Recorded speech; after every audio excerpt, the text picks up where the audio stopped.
Lieutenant Lara Croft pressed her palm against the observation deck's reinforced transparasteel, watching the skeletal remains of New Terra rotate slowly below. Once a thriving hub of human civilization, the planet now bore the scars of the hegemony's occupation. Massive strip mines carved into continents like infected wounds, atmospheric processors belching toxic clouds that turned sunsets the color of dried blood. "Hard to believe it was beautiful once," came a voice behind her. Lara didn't turn. She recognized Commander Rhea's gravelly tone, roughened by decades of recycled ship air and too many battles. "My grandmother used to tell stories about the floating gardens of Meridia City. Said they could be seen from orbit, like green jewels scattered across the surface. Stories are all we have left of a lot of places."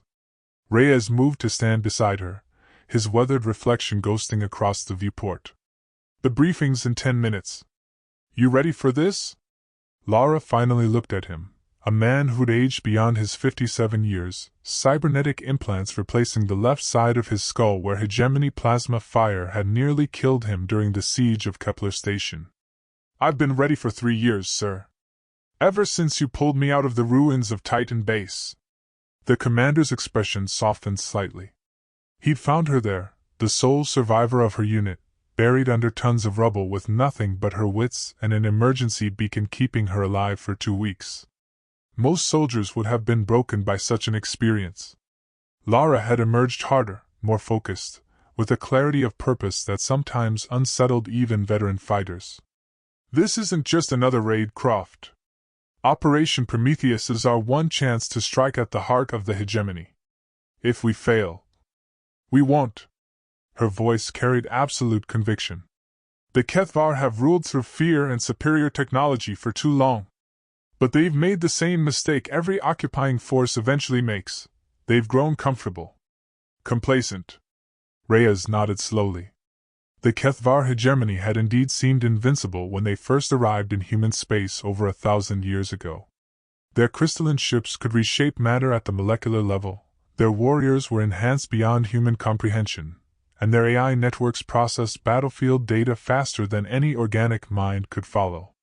The war that followed had been less a conflict than a systematic dismantling of human civilization. But the Kethvar had also been pragmatists. Rather than exterminate humanity entirely, they'd found it more efficient to establish a hierarchy of control, supreme leaders who governed entire sectors, elite castes who managed planetary operations, and vast bureaucracies that turned conquered worlds into resource extraction sites. Over the centuries, this system had become entrenched, predictable. And anything predictable could be exploited. "Walk me through it one more time," Reyes said as they headed toward the briefing room. Lara's eyes gleamed with the fervor of someone who'd spent months perfecting every detail. "The hegemony's command structure relies on 3 primary control nodes: the Nexus Prime on Kethvar homeworld, the Strategic Command Center orbiting Vega, and the Regional Hub on Arcturus 7. Each node maintains constant communication with the others through quantum entanglement networks. If we can simultaneously destroy all 3, the resulting cascade failure will sever communications across 14 sectors, leaving local hegemony forces isolated and confused." Reyes finished. "Buying the resistance cells time to launch coordinated uprisings before the aliens can re-establish control." "Exactly. But the timing has to be perfect. We're talking about precision measured in microseconds across distances of hundreds of light years." They entered the briefing room, where 24 of the Restoration Army's best operatives waited in quiet tension. Lara recognized most of them, survivors all, veterans who'd lost everything to the hegemony and found new purpose in the promise of payback. Captain Torres from the Martian underground, his face a map of scars from Kethvar interrogation chambers. Sergeant Chin, who'd single-handedly held the evacuation corridors during the fall of Luna Station. Lieutenant Vasquez, the demolitions expert who could make a pipe bomb out of medical supplies and good intentions. And then there was Dr. Elena Koros, the only non-military member of the team. The quantum physicist had defected from the hegemony's own research programs, bringing with her the access codes and technical specifications that made Operation Prometheus possible. "Ladies and gentlemen," Reyes began, his voice cutting through the low murmur of conversation. "You all know why we're here. What you don't know is that we have exactly 72 hours to pull this off." The room fell silent. Even the ship's ventilation system seemed to quiet, as if the universe itself was holding its breath. "Intelligence indicates that the Kethvar are planning something called the Final Convergence," Reyes continued. "We don't know exactly what it entails, but our sources suggest it involves a permanent integration of all occupied territories under direct hegemony control. No more local governments, no more human administrators, total assimilation." Dr. Koro stood, her pale features grim. "The technology exists," she said in accented English. "I helped develop the preliminary frameworks before I left their service. The convergence protocol would use the same quantum networks we're targeting, but in reverse. Instead of severing connections, it would forge unbreakable links between every hegemony-controlled world and the central AI collective." "Meaning?" Torres asked. "Meaning free will becomes a memory," Lara said quietly. "Every human in occupied space becomes an extension of the Kethvar consciousness. They wouldn't just rule us, they'd become us." The implications hung in the air like a toxic cloud. For all the hegemony's oppression, at least humans retained their essential humanity in the occupied zones. The convergence would erase even that. "So we have 3 days to save the galaxy," Chen said with black humor. "No pressure." Reyes activated the holographic display at the center of the room. 3 target sites materialized in blue light, connected by pulsing lines that represented the quantum communication network. 3 teams, 3 targets, synchronized assault," he explained. "Team Alpha, led by Captain Torres, will infiltrate the Vega Command Center. Team Beta, under Sergeant Chen, takes Arcturus 7. Team Gamma." He looked directly at Lara. "Lieutenant Croft will lead the strike on Nexus Prime itself." A few murmurs of surprise rippled through the room. Nexus Prime was the most heavily defended installation in Kethvar space, a massive structure that orbited their homeworld like a small moon. Even reaching it would require navigating sensor networks, patrol fleets, and automated defense platforms that could atomize a ship before its crew knew they were under attack. "Sir," Torres ventured, "shouldn't we assign our most experienced team to the primary target?" "We are," Reyes replied. "Lieutenant Croft's psychological profile indicates an unusually high tolerance for impossible odds. She also has something the rest of us lack. She's never known defeat at Kethvar hands." Lara felt all eyes turn to her. It was true, in a sense. While every other member of the Restoration Army had survived crushing defeats, wholesale slaughters, and years of guerrilla warfare against vastly superior forces, her first real engagement with the enemy had been her rescue by Reyes' forces. She'd never experienced the soul-crushing despair of watching an entire fleet get vaporized or seen a planet's population herded into processing centers. "The lieutenant also has Dr. Koro's access codes," Reyes added.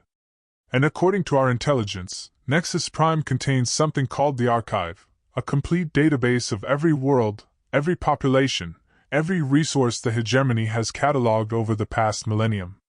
If we can access it before the facility is destroyed, we'll have intelligence that could guide resistance operations for decades." Dr. Koros nodded.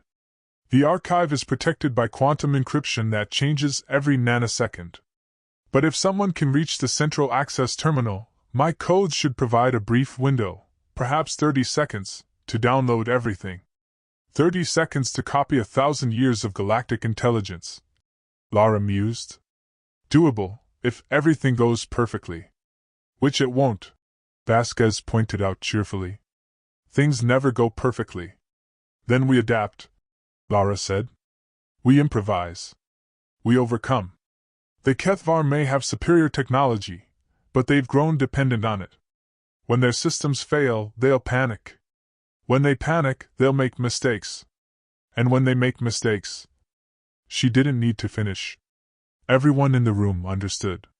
The Restoration Army had been born from Kethvar mistakes, the scattered survivors of 100 failed campaigns, united by shared loss and an unshakable belief that even the mightiest empire could fall if you hid it in the right place. The briefing continued for another hour, covering extraction routes, communication protocols, and contingency plans. But Lara found her attention drifting to the tactical displays, studying the three-dimensional maze of defenses surrounding Nexus Prime. According to the schematics, the facility was roughly spherical, with multiple layers of shielding and defensive systems. The outer shell consisted of adaptive armor that could reconfigure itself to counter different types of weapons. Beneath that lay a network of automated gun platforms, each equipped with plasma cannons capable of tracking and destroying targets, moving at significant fractions of light speed. The interior was even more daunting, a labyrinth of corridors, security checkpoints, and environmental hazards designed to discourage intruders.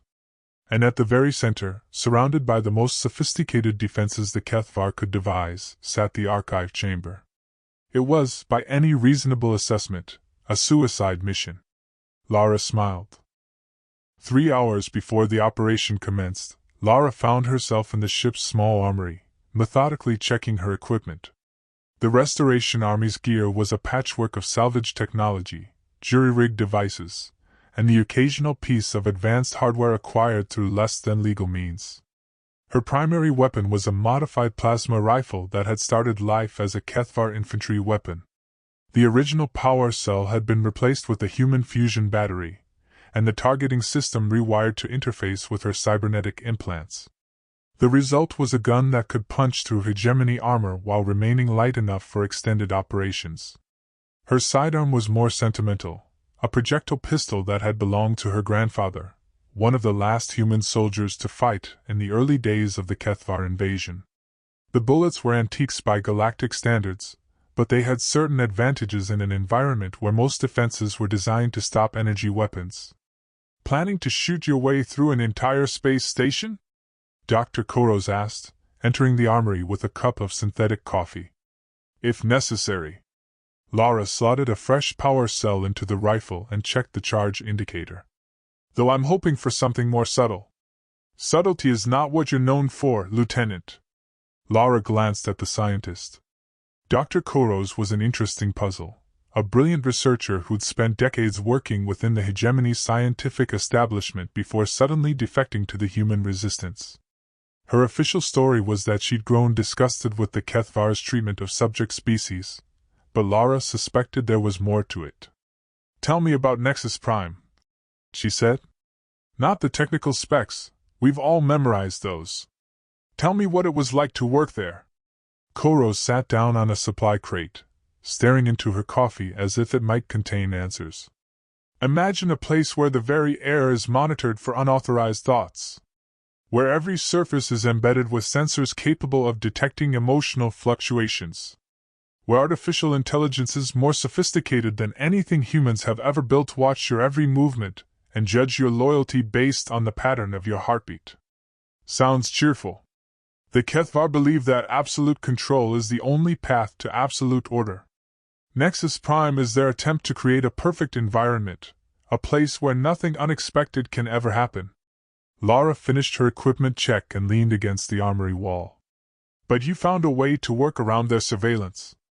I had authorization to access restricted areas for my research.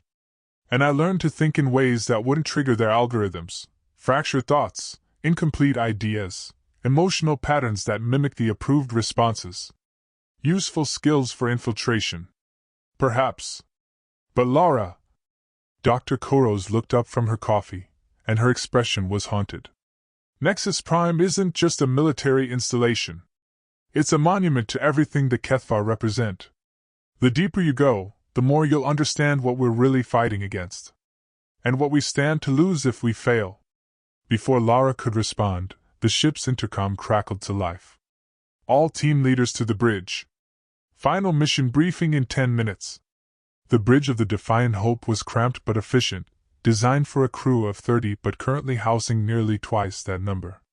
Resistance fighters, technical specialists, and support personnel worked at their stations with the quiet intensity of people who knew they might not see another day. Commander Reyes stood at the central command console, studying real-time intelligence feeds from the 3 target locations. The data wasn't encouraging. All 3 sites were on high alert, with increased patrol schedules and enhanced defensive measures.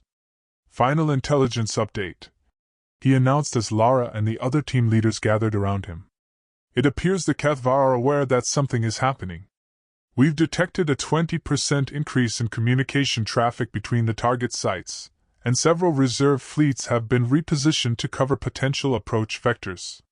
Do they know about Operation Prometheus specifically? Torres asked. Unknown. But we have to assume they suspect some kind of coordinated assault. Reyes highlighted several patrol routes on the tactical display. This actually works in our favor. Increased vigilance often leads to predictable response patterns. Lara studied the data, her mind automatically calculating approach angles and timing windows. What about the quantum communication network? Any changes to the security protocols? Dr. Koros shook her head. The network operates on automated cycles that change according to predetermined algorithms. They wouldn't risk manual adjustments unless they had specific intelligence about our attack methods. Then we stick to the plan, Chen said. Hit fast, hit hard, and get out before they know what happened. Agreed, Reyes said. Time to target, 47 hours. Team leaders, make your final preparations. And remember, the success of this operation depends on absolute synchronization.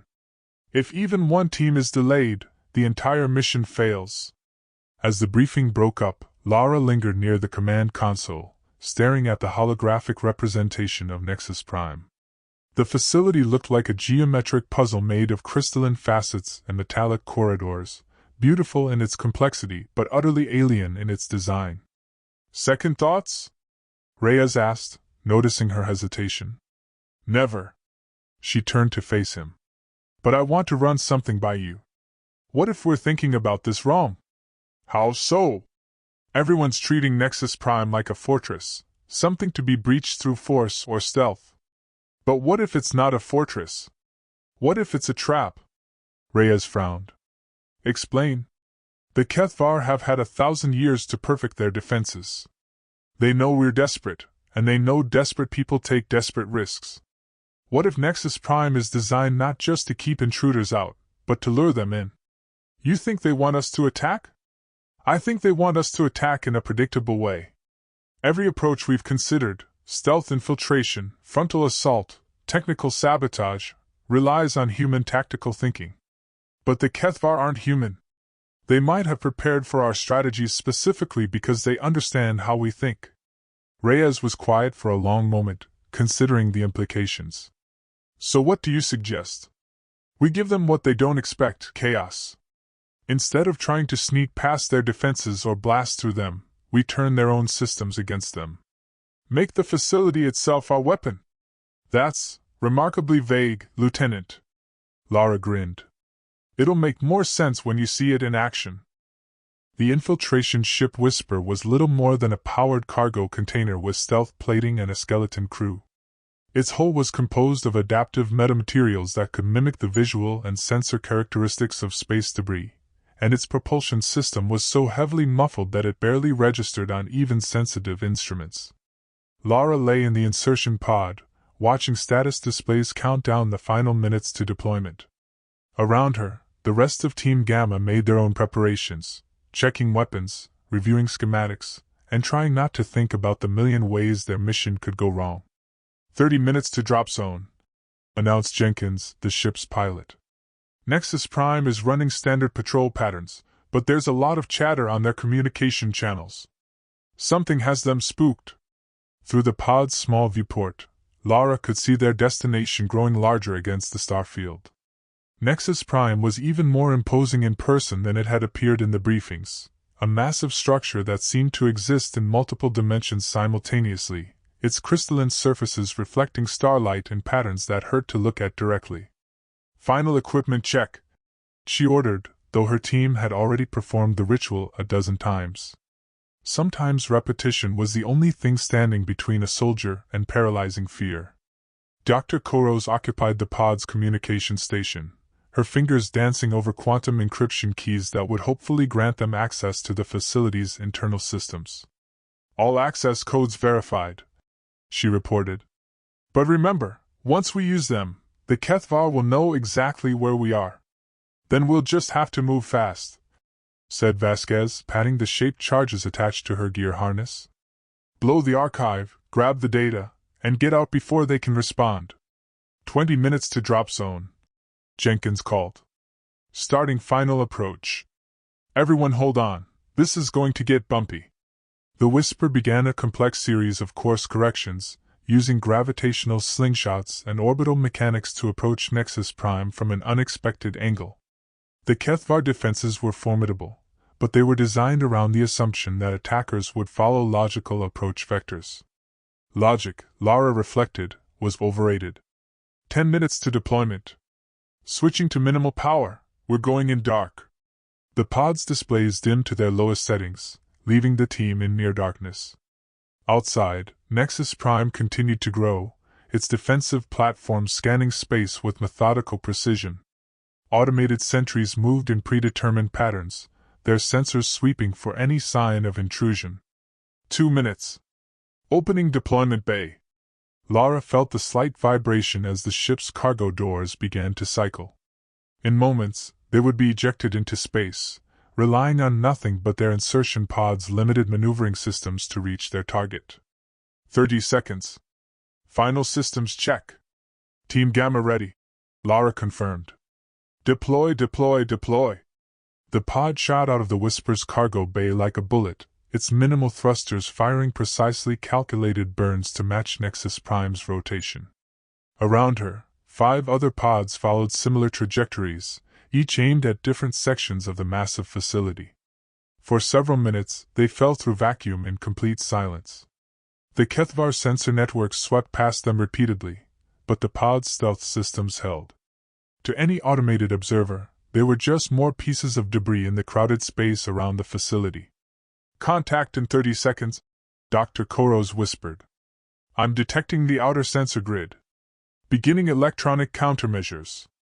Through her neural interface, Lara could see ghostly representations of the facility's defensive systems, layers of overlapping coverage that would normally detect any unauthorized approach. But Koros' access codes were working, creating blind spots in the sensor network that lasted just long enough for the pods to slip through. The first pod touched the facility's hull with barely a whisper of contact. Vasquez was already moving, her cutting tools making quick work of an access hatch while Lara and the others secured their landing zone. We're in, Lara reported over the secure channel. Beginning interior phase. The corridors of Nexus Prime were unlike anything in human architecture, curved surfaces that seemed to flow into each other, walls that pulsed with bioluminescent patterns, and a subtle vibration that suggested the entire structure was somehow alive. This way, Dr. Koros whispered, consulting a schematic that existed only in her cybernetic memory. The archive is 7 levels down, in the facility's core section. They moved through the station like ghosts, avoiding the main thoroughfares and sticking to maintenance corridors that Koros had once used during her research assignments. The scientists' access codes continued to work, opening security doors and disabling surveillance systems just long enough for the team to pass. But as they descended deeper into the facility, Lara began to notice something troubling. The corridors were too empty, the security too light. Even accounting for Dr. Koros' codes, they should have encountered at least some resistance by now. Stop, she whispered, raising her fist in the universal hand signal for halt. The team froze, weapons ready, scanning for threats that might have triggered her instincts. What is it? Vasquez asked. This is too easy.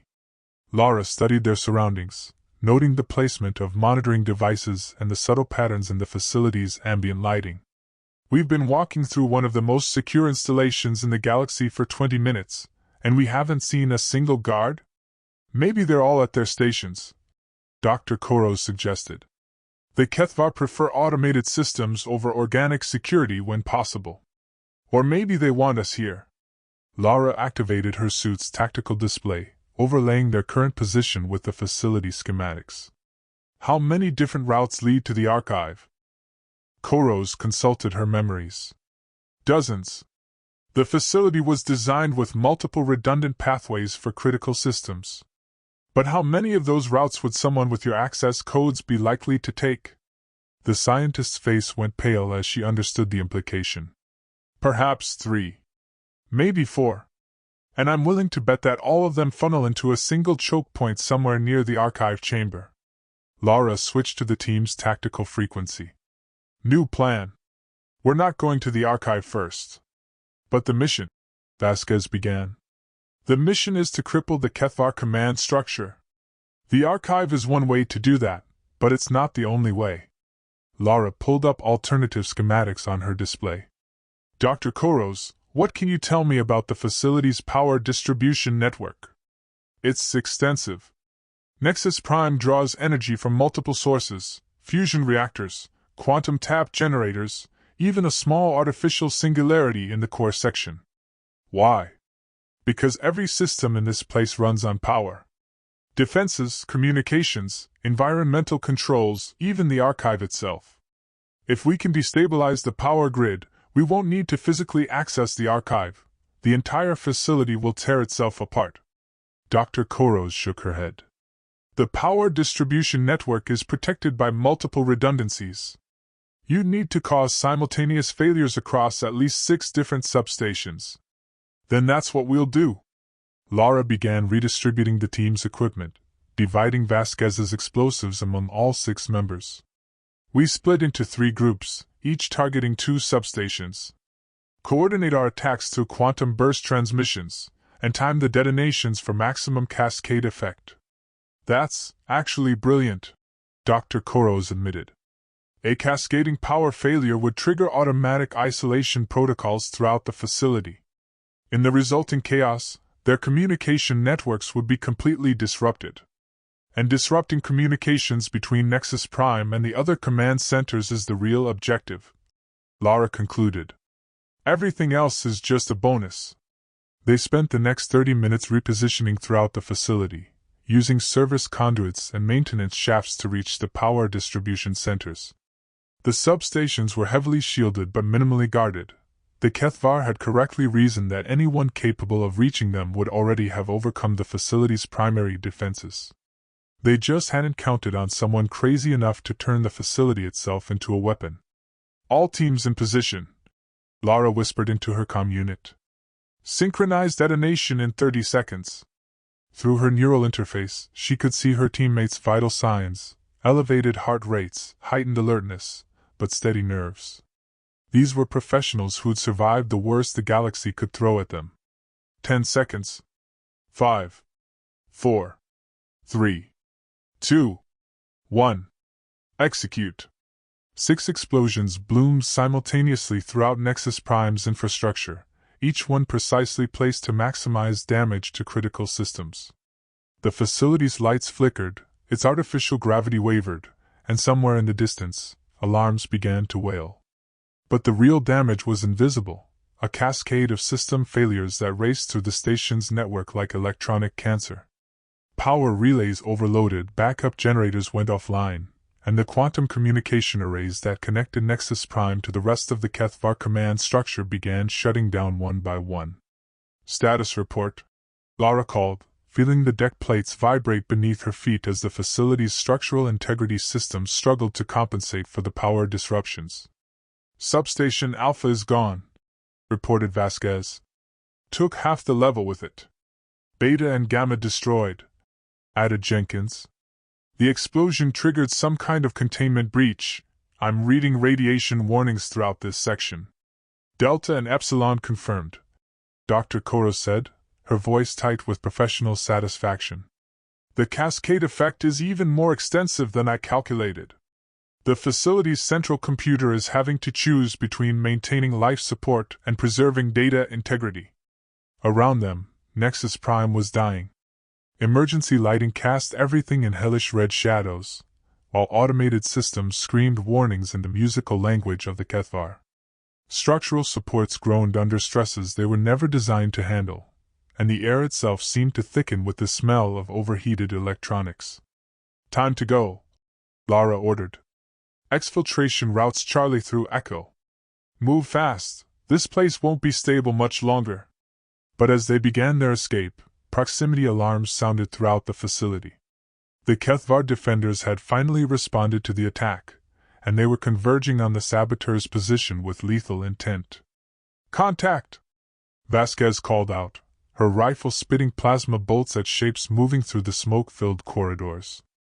"Multiple hostiles, advancing on our position!" The Kethvar warriors were nightmarish in their alien perfection, tall figures in crystalline armor that seemed to bend light around them, moving with inhuman grace and precision. Their weapons fired bolts of coherent energy that could punch through bulkheads as easily as flesh. But they were also predictable. After 1,000 years of dominance, they'd grown accustomed to enemies who fought according to conventional tactics. They expected their opponents to seek cover, establish firing positions, and engage in the kind of methodical warfare that favored superior technology. They didn't expect Lara Croft to charge directly at them while the facility collapsed around them. Her modified plasma rifle carved through their formation like a sword through silk, each shot placed with archaeological precision at the weak points in their armor. Behind her, the rest of Team Gamma followed her lead, turning the narrow corridors into a killing ground where numbers and positioning mattered more than technological superiority.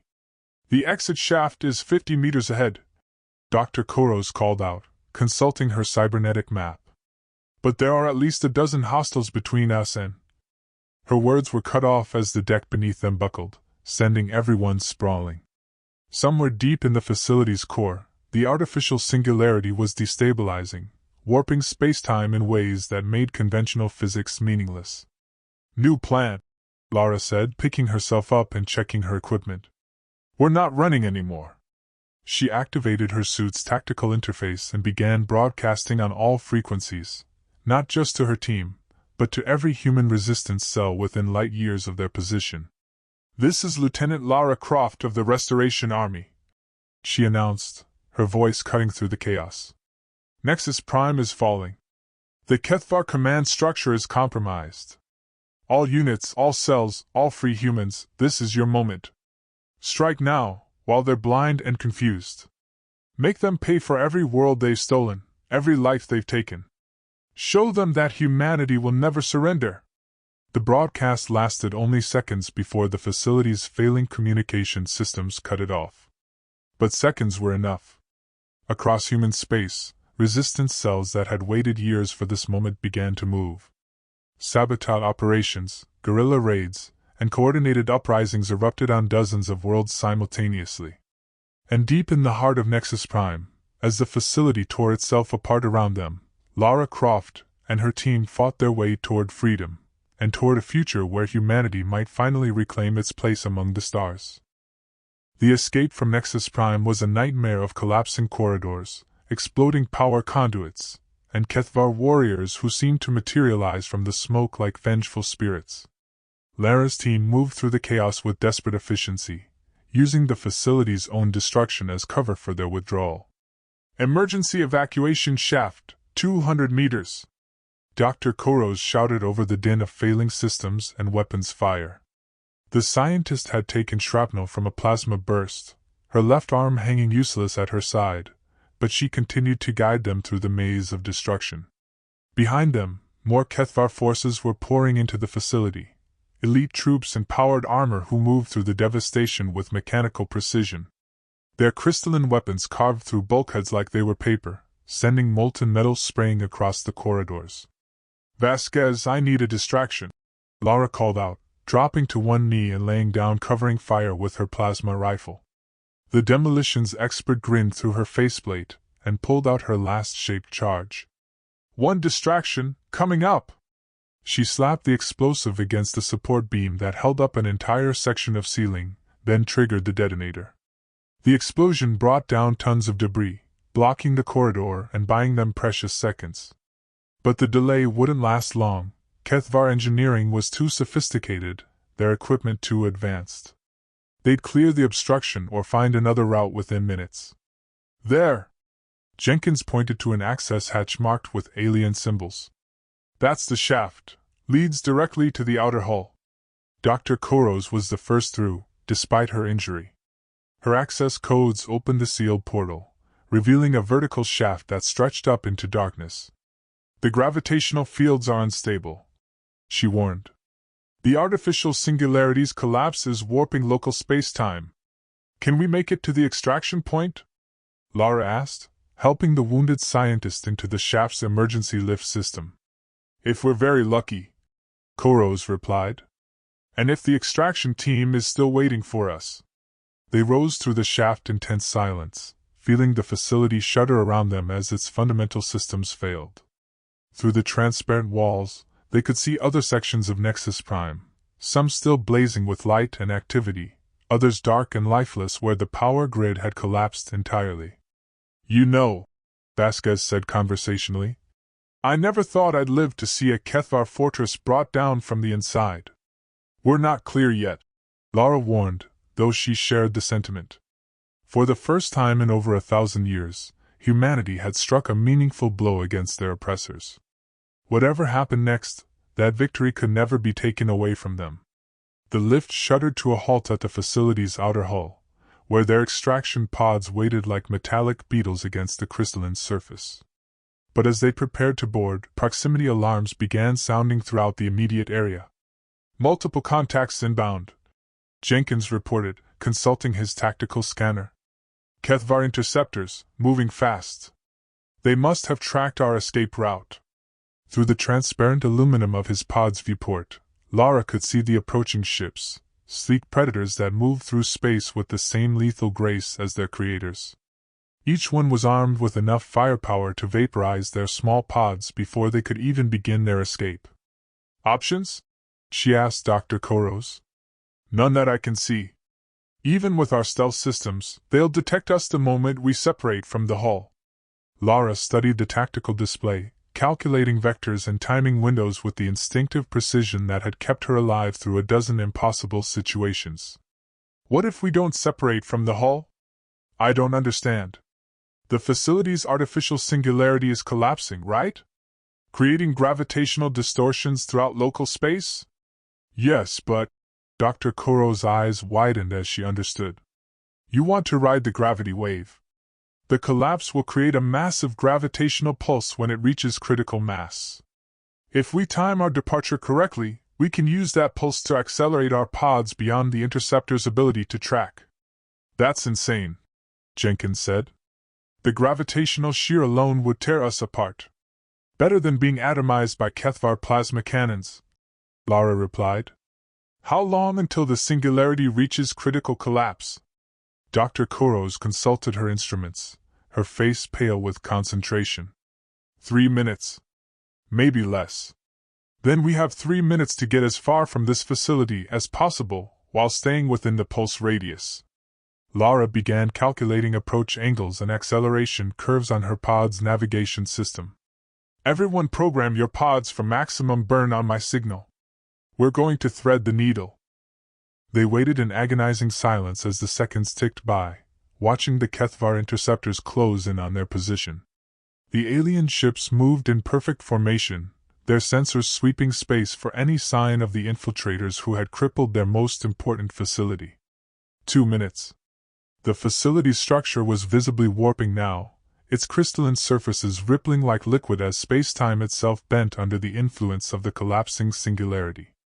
Warning lights flashed across every system, and even through their sealed pods, they could hear the groaning of metal under impossible stress. 1 minute. All pods, prepare for emergency burn, Lara commanded. On my mark, fire all thrusters and maintain maximum acceleration regardless of structural damage warnings. 30 seconds. The Kethvar interceptors had found them. Targeting lasers painted their pods with lethal precision, and plasma cannons began to swivel in their direction. 10 seconds. Deep in the facility's core, the artificial singularity reached the point of no return. Reality itself began to unravel as the concentrated mass of a small star collapsed into a point smaller than an atom. Mark! 6 escape pods erupted from Nexus Prime's hull just as the facility's core exploded in a burst of gravitational energy that warped the very fabric of space. The shockwave caught the pods like leaves in a hurricane, accelerating them to velocities that should have been impossible for such small vessels. Behind them, the Kethvar interceptors simply ceased to exist, their sophisticated hulls unable to withstand the massive gravitational forces unleashed by the singularity's collapse. Even Nexus Prime itself was torn apart, its thousand-year-old structure reduced to expanding clouds of plasma and debris. Lara felt consciousness slipping away as the acceleration forces overwhelmed her pod's inertial compensators. The last thing she saw before blackout was her tactical display showing their velocity, over 20% of light speed, and still climbing. They had done it. Against all odds, against impossible opposition, they had struck at the heart of the Kethvar Empire and lived to tell about it. But as she slipped into unconsciousness, she couldn't shake the feeling that their victory had come at a price they didn't yet understand.